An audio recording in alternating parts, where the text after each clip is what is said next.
Well, good morning, everyone, and welcome to this important session.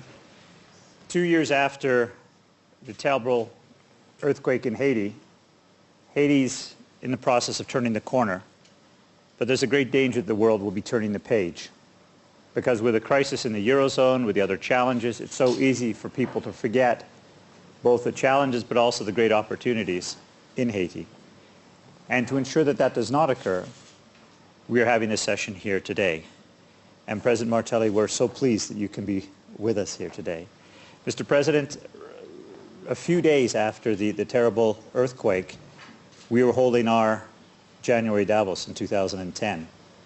And in a conversation between Klaus Schwab and President Clinton, and also with Luis Moreno, decision was made to actually put Haiti up front in the conversation then. And so we had a number of public and private sessions in 2010 where we said we need to do what we can now, but we should even more importantly commit ourselves to doing more going forward, because we realized it was going to be a long-term issue.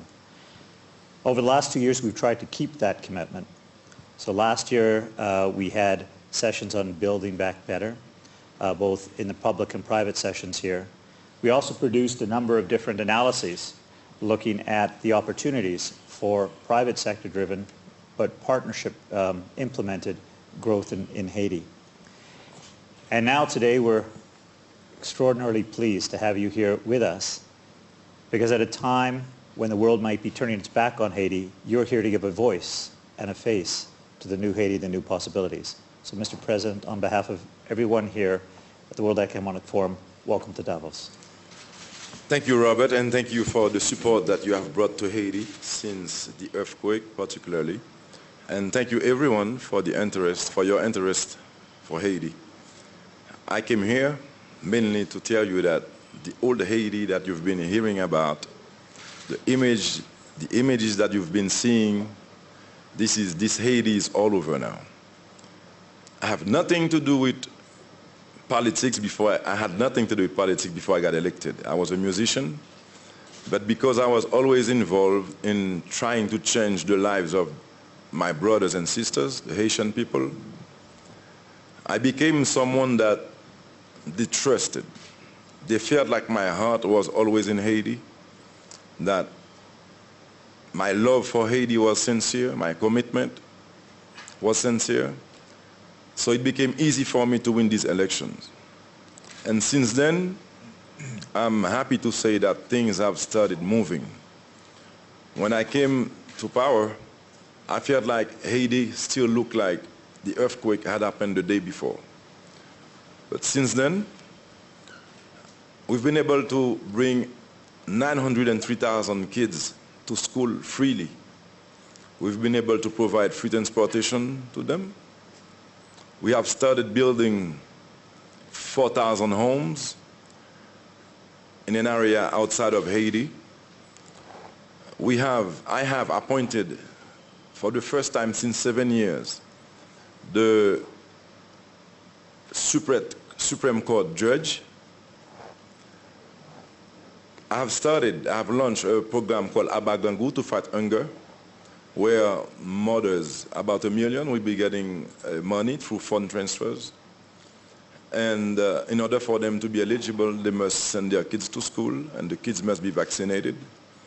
We have held, with the help of the IDB in Haiti, an economic forum where about 1,000 foreign investors came to Haiti. And from that, we were able to get some very important deals. One of them, the Marriott deal, deal worth about 150 million. Again, it's small compared to what Haiti needs today, but it's very important. It's a strong signal compared to what was never done before I came in. So I'm here to reassure the world, tell you that this is a new Haiti. I'm here. I'm in power to take decisions to change the lives of the Haitian. We are fortunate to have some partners who believe in us. I can mention the IDB, I can mention Nestle, who's doing some work down in Haiti. I can mention Marriott, Dennis, who's doing some great work in Haiti. And all of these companies who have dared today, happy that they did. I'm ready to stand by anyone who comes to Haiti to invest, to protect their investment, allow them to enjoy the advantages, fiscal advantages, the laws and the treaties that Haiti has. For instance, the HOPE law, the HELP law, who allows you to export freely from Haiti to the United States of America personally. We are very encouraged with what's happening. We are actually building what's going to be the biggest industrial park in Haiti, in the north of Haiti, where we hope to employ directly and indirectly about 80,000 people. Seiya, a Korean company, is investing $60 million. So these are great news. I'm here to tell you that you're welcome to come to Haiti, visit, and find out that this new leadership is about no more aid but trade, no more handouts but hands up. We are working toward diminishing getting aid from countries. We want to bring investment to Haiti so we can create jobs and therefore have sustainable development. This is actually my message, and with this I will return the... Well, thank you very much, Mr. President. And one of the elements that was very important that you underlined was the democratic processes that have taken place over the last year that resulted in your being elected, not because you were the choice of the establishment, but because you were the choice of the people of Haiti, and with all the credibility and energy that provides. At the same time, it's clear that the last 2 years have been challenging. And for those who were involved at every level, including Haitians themselves, there was a sense it didn't go as fast as people wanted. What's your sense of that? Why? Why did it take so long, and what do you think the situation's likely to be going forward? Well, for not having been a politician, I believe that the politicians were not too happy with my victory. It was a huge victory, about 68% of the population. They wanted that change that I had promised. And when I came to power, it was hard for me to even get my prime minister ratified. I had to wait about 7 months. But while I was waiting, I didn't stop working. Indeed, I did start marking points. For instance, I came in May, and the next school year, which started in October, I had already 903,000 kids in school. You know, wherever there's democracy, you have to deal with it, and we intend to follow the process, except that people are becoming more and more confident as they are identifying success and great stories of success. So every day things are getting better. The confidence remains high as far as the population is concerned, as they have identified that we are moving in the right direction. So things are getting better. Well, and Mr. President, you mentioned the point about things getting better. One of the things that people may not realize is Haiti's growth last year was 8.6%. In fact, the IMF January projections that came out, which actually downgraded the world, upgraded Haiti's growth prospects to almost 9% for this year. So there is a sense of possibility. But let me go forward from the situation now to the situation by the end of your term. What would you like to be the situation in Haiti by the end of this term? Well, for instance, this park that's being built in the north, we expect to duplicate, have many of them a little bit everywhere in Haiti, so we can actually create jobs. Marriott that's coming is a great news. We also have the Best Western coming down. We are building roads here and there with the help of the IDB. We have inaugurated the National Number 1 about a few months ago. We are actually working on the south side of the country. As far as the energy sector, we are today at 25% of what's needed in Haiti. And in Haiti, we complain about not having electricity, but I see this as an opportunity for big companies who are interested in that sector to come down to Haiti. And I do expect that by the end of my term that every kid will be in school freely, that we'll be able to have many roads built, many hotels, many jobs created. And if I succeed at doing this, we will have moved forward. And certainly the rule of law, working at making sure that the rule of law prevails, and I have appointed a commission for a judiciary reform, as corruption is something that we must eradicate, we must. That's an ambitious agenda, and you mentioned partnerships to do that, and you referred to the Inter-American Development Bank. And Ruth Moreno, you've been involved in Haiti passionately and personally in your role as the head of the Inter-American Development Bank for many years, and particularly since the earthquake. What's your prognosis of the situation now? Well, look, first of all, I think you all can judge from the kind of energy that President Martely has, what this means on the ground. When one thinks of Haiti and the kinds of stresses it's been through, it's something almost impossible to imagine, because what that earthquake meant to Haiti and some of the natural disasters that preceded it were really, really huge. And no matter what country in the world, if it went through that, it would have a very long period of recovery. What we see today is truly a new day where some of the things, the commitments that the international community made are starting to come together. But more importantly, the fact that you have a president elected democratically, that he's been able to appoint an extremely strong team, very good prime minister. I mean, these were things that before did not happen in Haiti. But more importantly, with a very clear focus around a number of areas. One is education, which I give a lot of credit to the president for focusing on that, because I believe that this is really the game changer. Here's a country with almost 1.3 million kids that do not go to school in a population of 9 million. I mean, what country can endure that over time? And we're talking that the average age in Haiti is probably 24. So, you know, this is a hugely important issue. And the president really took that on, and I think everybody in the international community is going to follow him in a process where no longer does a family have to pay $100 per kid per year, but it will be a system that is tuition-free, that you can basically work on lifting the quality of education. That's the kind of environment that you can really put in place a new education system that you perhaps could not in any other place because the complexities, unions, and the rest of it.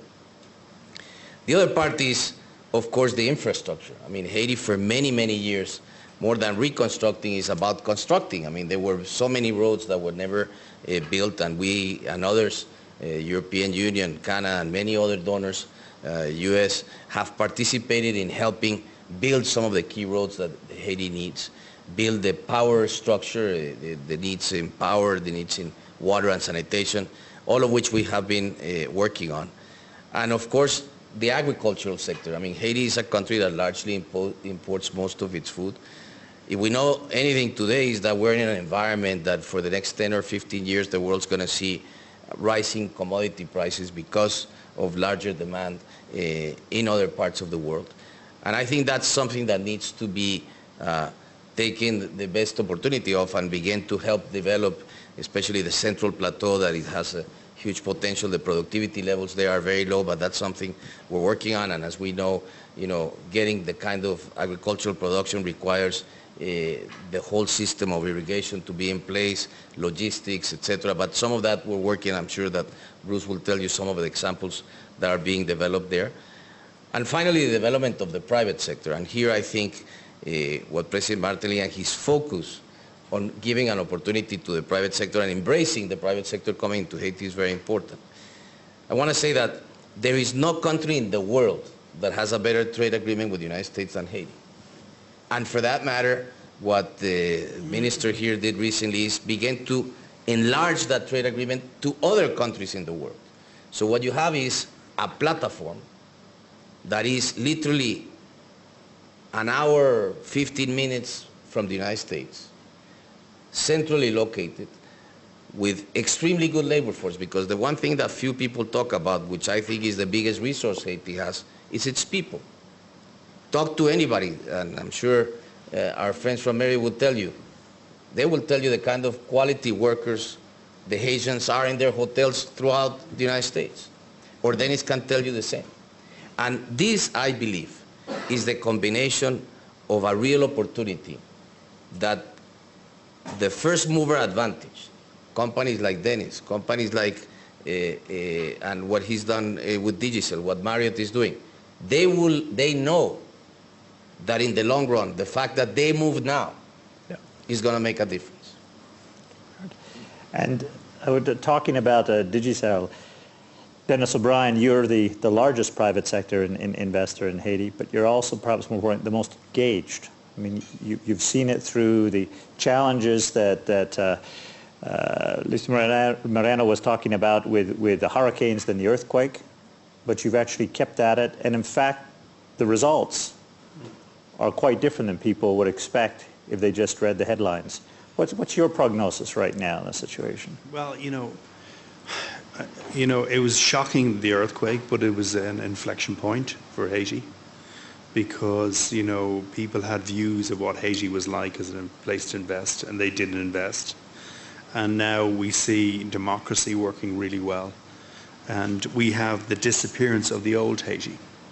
And under this new presidency of President Martely, we're seeing a kind of a night and day experience, because as a foreign direct investor, you know, you're conscious of what the political situation is, and now we have a stable situation. The state more and more is taking back over the governance of the country away from NGOs, and, you know, there is a lot of capacity building. And in that kind of environment, it gives you great confidence. So, you know, up until a year ago, we'd invested about $450 million. And in the last 6 months, because of this new stability, we're investing another $150 million in laying fiber, 4G networks. And I would say to all foreign direct investors, you know, Haiti is one of those places where it's about to explode over the next number of years. We're seeing last year it grew by 9%. We think next year is going to, this current year is going to be another, maybe could be 10%. So it's a high growth economy. It's a very cash-based economy. It's a consumer economy as well. And I think, you know, for international brands, we've seen in the last month or so Heineken come in and make a huge investment in the country. And I think more and more major players are going to be looking at Haiti and coming to invest. And I think the opportunities in infrastructure, building airports, in ports, road building, reconstruction, in tourism. I mean, the opportunity for tourism is absolutely vast. If you fly over the northern coast of Haiti, you'd nearly fall out of your seat how beautiful it is. So I think there's a lot of opportunity. But I think as a place to do business, Haiti is really, really a very, very solid place to be. We operate in 30 countries, but we are so enthusiastic about Haiti. We are out telling foreign direct investors, come, because, you know, the opportunities are immense. And the other fundamental thing is our staff. You know, the engagement from staff, the quality of the management as well, of our Haitian managers, is second to none. So you have a very intelligent workforce, hard-working workforce, and they just all the time want to improve their own situation, but their family's situation. And the family unit is so powerful in Haiti that it's just incredible. So I'm very positive. My board is very positive, and I think, you know, what we've seen in the last 4 or 5 months, the quicker decision making is, I think, of great credit. And I think the support of the World Economic Forum, IDB, President Clinton has been an incredible advocate, and so has Klaus. You know, it really has a lot of very support. So I think the reception the President is getting here this week is really, really powerful in a movement of change. And Dennis, it's interesting with your experience, because there's no doubt there's a challenge. The government institutions are just being built or rebuilt. There's getting to know and understand how to work effectively in Haiti. What's your advice to companies or organizations who are looking to engage with Haiti? I mean, how does one do that effectively? Very, very easily. I mean, obviously, the President is here, he's with his staff as well. So, you know, if there are people out there through the World Economic Forum, of course, you know, please make contact. I would be delighted, obviously, to, I'm sure Lewis would as well, just to talk to the foreign direct investors and give them our experience. And yeah, there are little wrinkles along the way, you know, things you have to overcome, but that's the same if you were to invest in any country in Europe. So you know, for people out there, and this has been televised, just make contact with the World Economic Forum. And Arne Sorensen, you're talking about investors. You've actually just made, Marriott's just made a significant investment in Haiti. Maybe you could share with us your thinking behind that, but also what do you hope to accomplish with that? Well, first let me say it's an honor to be on the stage with a group of leaders that is doing so much for Haiti. I'm humbled to be in your presence and really inspired by what you have done on the ground there. President Martely, welcome to the new leadership role that you're taking, and we've watched what Dennis and Digicel has done, and it's extraordinary the progress that has been made.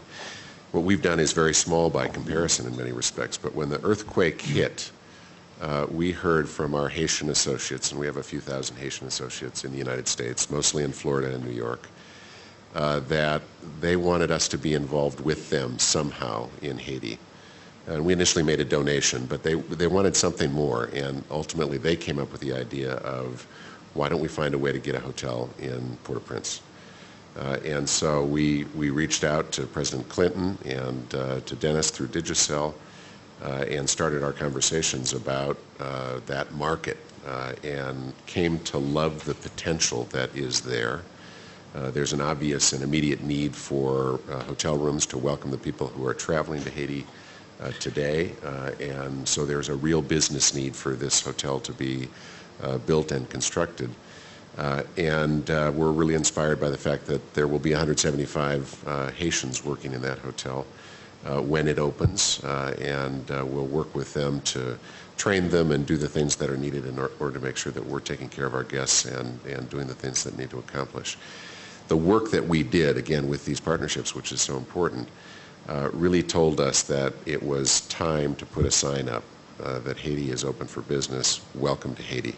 And we hope that by putting the Marriott brand boldly on a building in Port-au-Prince, that we communicate to folks, not only can you get a good night's sleep when you come and we'll take care of you in that very concrete way, but you should come to Haiti. It's safe to come to Haiti. There are things happening in Haiti.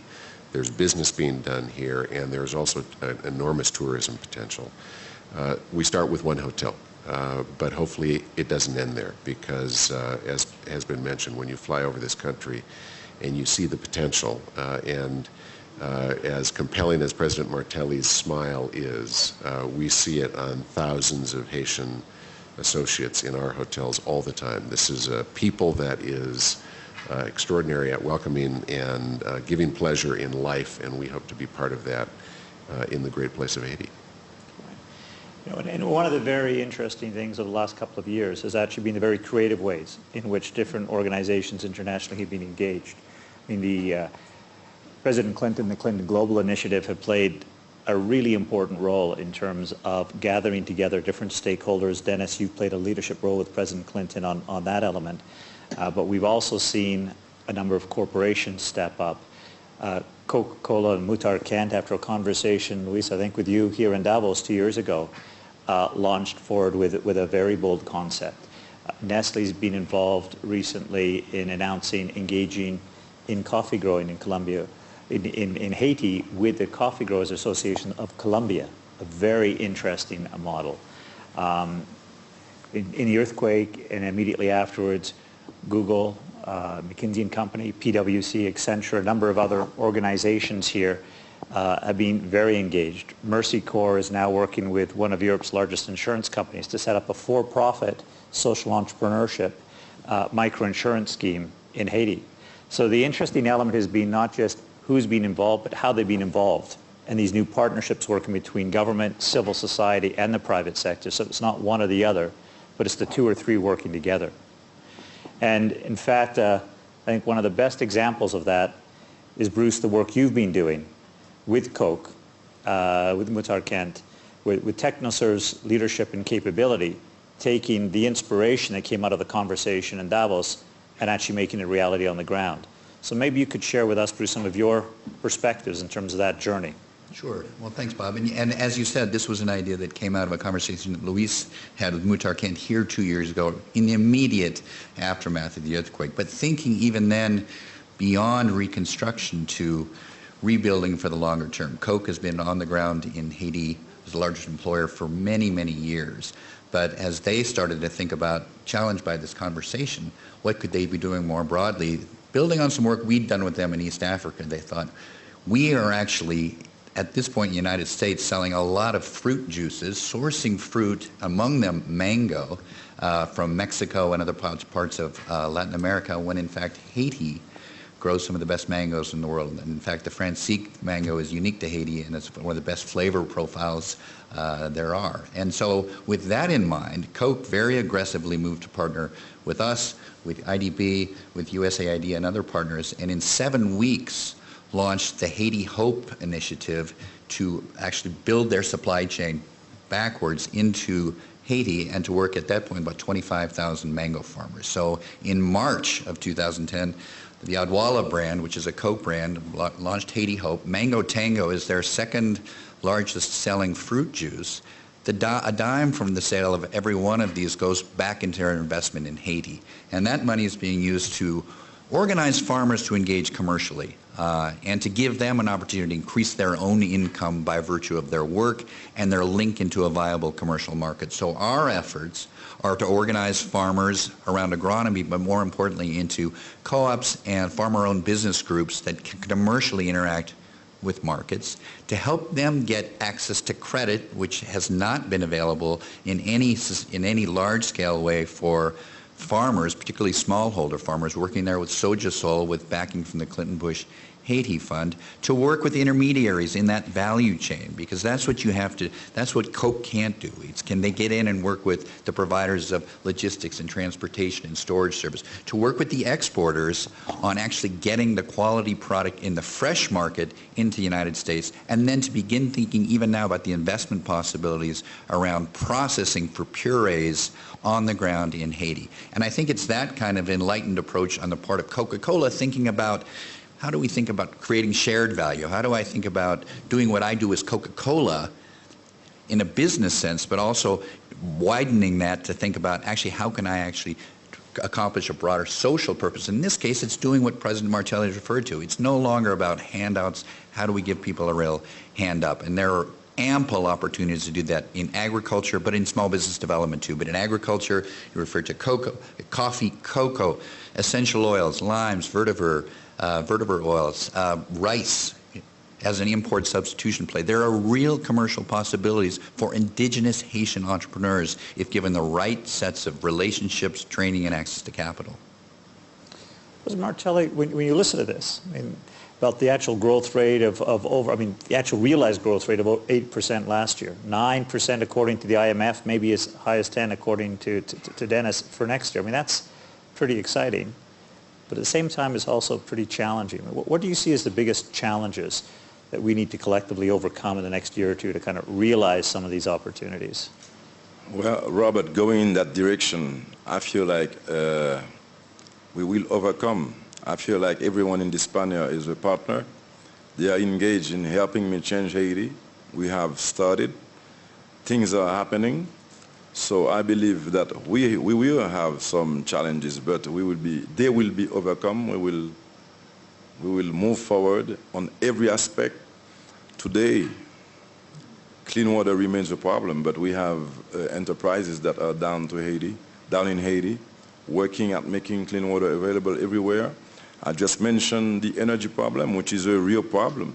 but again, it's big opportunities for some companies, and they are coming down. We haven't mentioned today Heineken, who just brought a brewer in Haiti. Yeah. And with this, they are also thinking of producing rice and other crops that can be used to actually make the beer. So the real challenge was to create jobs in Haiti, create jobs. And with the kind of partner that we have on this panel and who are also serving as ambassador. They didn't just invest in Haiti. They come here to the World Economic Forum and they promote Haiti. They talk about their investment and the success that they're having down there. I think we're not afraid of the future. That's great. Let's open it up and get some questions and comments, because what we wanted to take the conversation from this group here, but also more broadly. And let me turn. Scott Gilmore, you've been involved with Peace Dividend Trust in sort of social entrepreneurship models around the world, including challenging places like Afghanistan and elsewhere. What's your take on the Haiti situation, and what's your also any advice you would provide to the president? Well, President Martely, it's a pleasure to see you here today. I'm actually delighted to see such a strong private sector presence here on this panel. We recently did a survey of the construction industry in Haiti and found that before the earthquake, only 25% of the large-scale construction that was taking place in Haiti was being done by Haitian companies. That's up to 45% today, but it's still significantly lower than what it could be. Haitian construction companies are capable of doing great things, and it's always a little bit heartbreaking when I see foreign construction companies building hotels and that. And frankly, I'm sorry, I shouldn't use the hotels as an example, because the international community, or the international private sector, is so much better at this than the United Nations is, or the aid agencies. And so actually the question I have for the panel is, why is it, Mr. Sorensen, that you can use local contractors to meet your profit objectives and get things done, and yet, Mr. Martely, we see again and again and again, the United Nations has to fly people in to do the same thing? Thank you. Well, Please go ahead. This is something that we talking to our partners about, partnering with Haitian companies, subcontracting them, and it's happening. It's actually happening. You have to understand that today Haiti is a land of opportunities. So businesses come to Haiti looking for contracts, and through the IHRC, who was the commission in charge of the reconstruction of Haiti, they have gotten contracts. So the main thing is to make sure that Haitian companies get some part of the jobs. But we will not keep anyone out, as we want to keep on attracting businesses in Haiti. Can I just chime in here? I mean, there are some very good Haitian contracting companies. We use about 12 of them. And, you know, I think there's an awful lot of capacity there and capability. So I think that is changing. And I think we should also welcome in international companies as well, because they also do a technical transfer. So I think it's a combination of both. But I don't think anybody can say, well, we're not going to use international firms, or we're only going to use Haitian firms. I think it's a competitive market. And we're seeing Kier, for example, KIER, which is a UK company, come in. They're a highly capable organization, but there's also highly capable Haitian contractors. So, and the quality is good, and efficiency is good, and standards are being raised. So I think, you know, there isn't a necessity to bring in a whole pile of international people. There are plenty there already. I'll just say that the way we work, and I think it's very important from a development perspective to help in all the institutional building of the Haitian government, and that's what we have been very committed. But it's also important to think a bit in the line that Dennis was saying, in having different kinds of models. For instance, in the water system of Port-au-Prince, we brought in a Spanish company that's very successful in administering these water systems throughout the world, but they're doing it with Haitian staff. And I think it's not you know, one is better than the other, but it's just solution-driven and in the capacity building of the country as a whole. I think this is really the one area that we all have to invest over time if you are in the development field as we are, and that's what we have been doing. And frankly speaking, if you start to look at not only what President Martely would tell you, but around his government, you're starting to see that death of talent that began to be there. And there's things, for instance, that we have been working in these doing business indicators. President Martely is working on something that we did, for instance, for allowing quick decisions on construction licenses or for starting a business, which I guarantee you will move up the dial in whatever the World Bank or anybody looking at doing business indicators in Haiti will show that Haiti will begin to move up in this area as well. Also, the last earthquake that we had, we'd have to go back to about 150 years. So we'd never had that culture of building with anti-seismic. Yeah.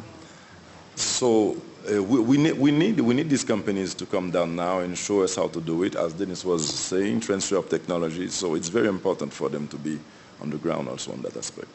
Very interesting. We'd open up other questions, other comments from different perspectives. Please, sir. If you could introduce yourself. George Foster from Stanford University. Sometimes when you have situations like you have in Haiti now, it sort of kickstarts the entrepreneurial community. I was just wondering, are you seeing some of that going on in Haiti? Can I answer that? Please, Dennis.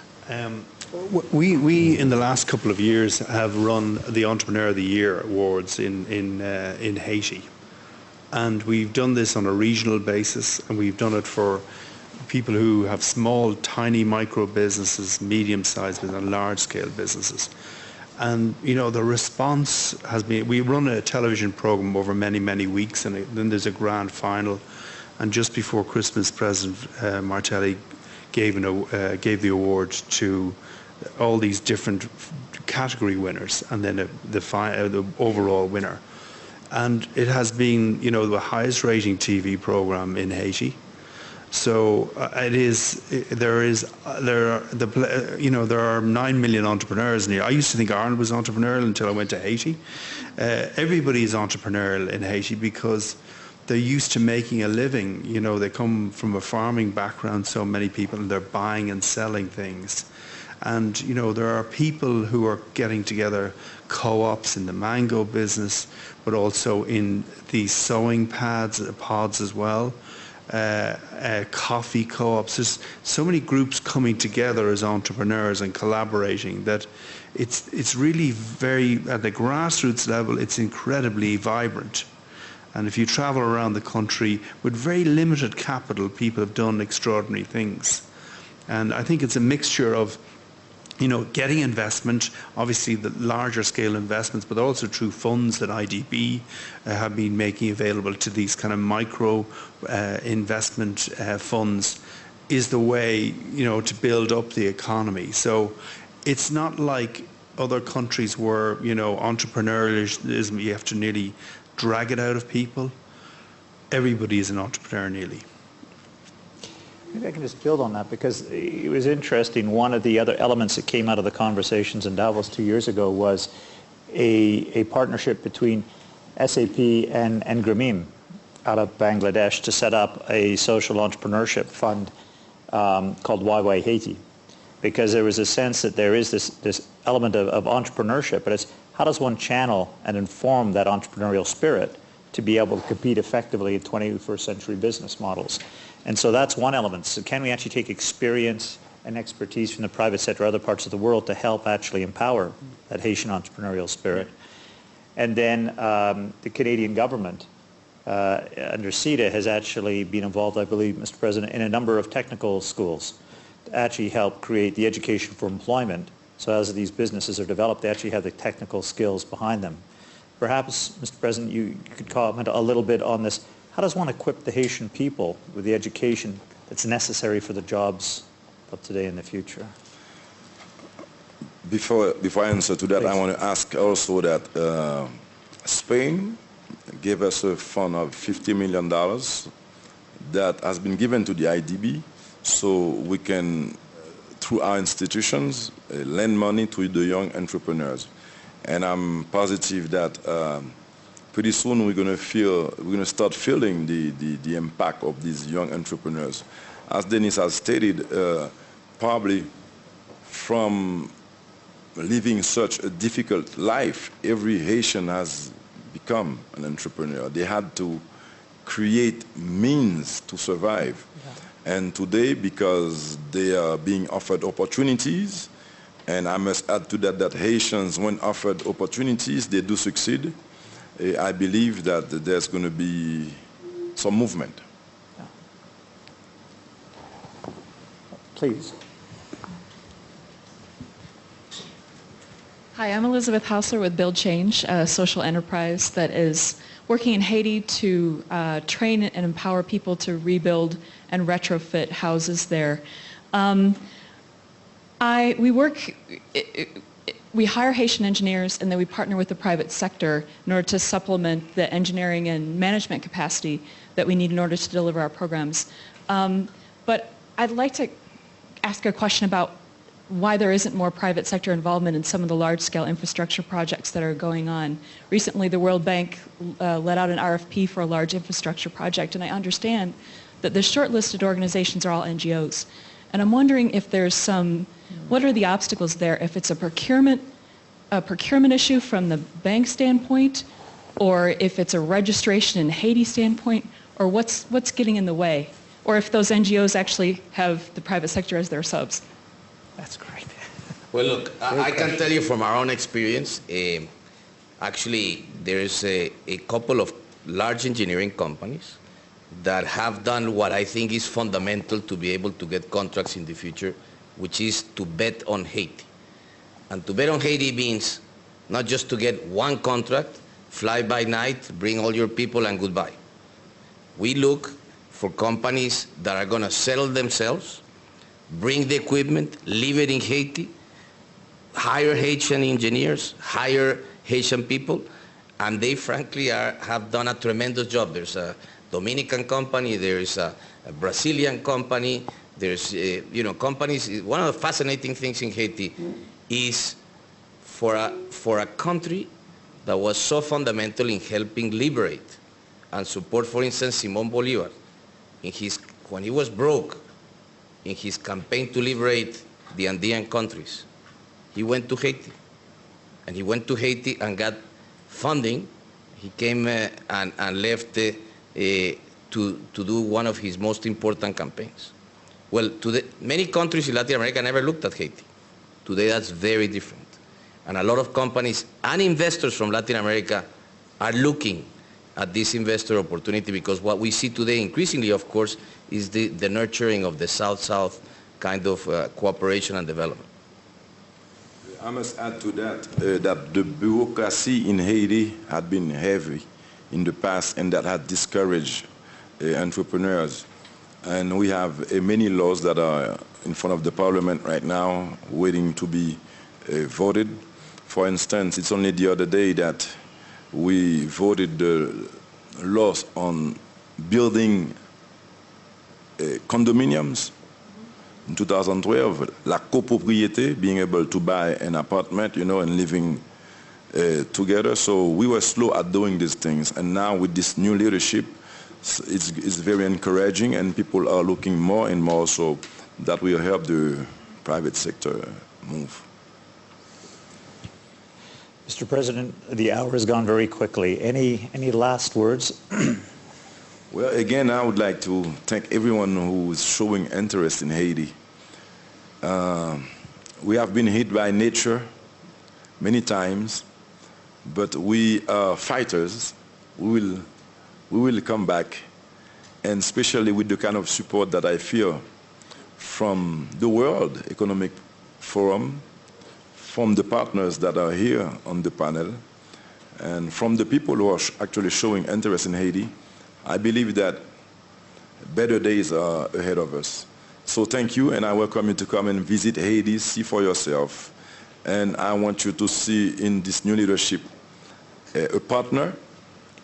As I have stated before, we will stand by you, protect your investment, and make sure that you can prosper and make money. When you do, you pay your taxes, you create jobs, and Haiti prospers. Thank you. Well, thank you, Mr. President. And let me just close in thanking all the panelists. And actually, Luis, you made a really important point, that Haiti, in fact, was the second republic in the Americas. In 1804, was through their own determination, they won their freedom. So with a proud past, and now with the potential of a hopeful future. And just like in 1804, the key secret today is going to be leadership. So thank you very much, Mr. President, for being part of this. Very good.